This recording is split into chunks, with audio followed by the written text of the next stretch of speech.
you cannot be mad when you're dancing. Dance is a form of communication, and it will always be, and it has always been. That's why every culture has always been dancing. We always want to express ourselves, and doing it physically when you cannot talk. Like in musicals, there's this thing that when you cannot express it in words, you start singing. When you cannot express it in singing, you start dancing. So dancing will always be a way of expressing yourself. And then we also have body language, which has a structure, just like dancing has.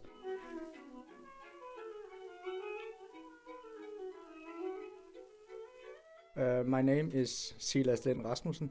I am 23 years old and I study linguistics in Aarhus. And I've been dancing Danish traditional folk dance since I was 3 years old. I started mainly because my parents was dancing and they just pulled me with them. And then we did like when I was 3 until I was 5, I think.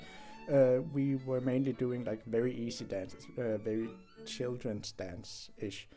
Not really Danish folk dance, but then I moved up to another team and we started doing easier Danish folk dance at the same place, just at a later time. And then I moved up once again and we got to the hard stuff with the moves and with the dances.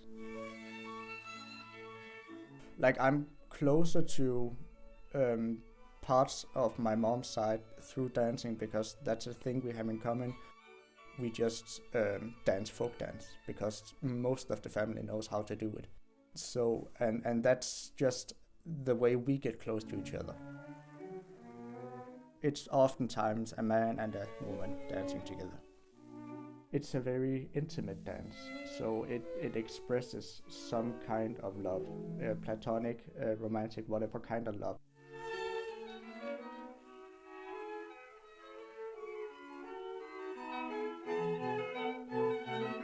When I was very young, like 10, I was very introverted. It was hard to, like, I knew a lot of people from dancing, but I wasn't really friends with them.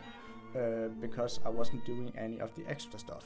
I wasn't good at being social, and I felt like at the training team there, I wasn't really part of the social cliques.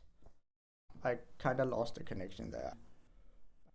I think I saw dancing as a chore, like it's something you have to do every Monday from 7 to 8.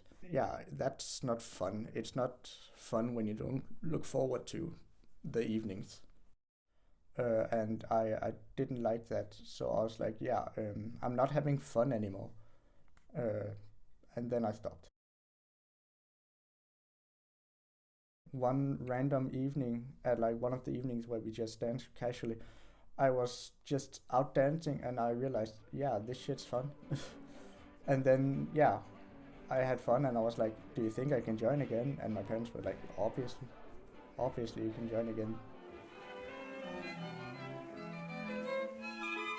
And I also have a dream to one day have a partner who dances, who I can dance with. But that's because my parents met through dancing. Both sets of my grandparents met through dancing, and I want to kind of pass on that tradition because it will be a really good story that I'm the third generation where we met through dancing. It's not a demand I have from my partner that they already dance, but they have to allow it to be a big part of my life, a very big part of my life, to the point where, like, even if they don't dance or is not physically able to dance, that they will allow me to talk a lot about it because it is one of the things I talk a lot about. Or if I would like for them to just go out with me to the evenings to just listen to the music and just experience how dancing is, experience the vibes of dancing.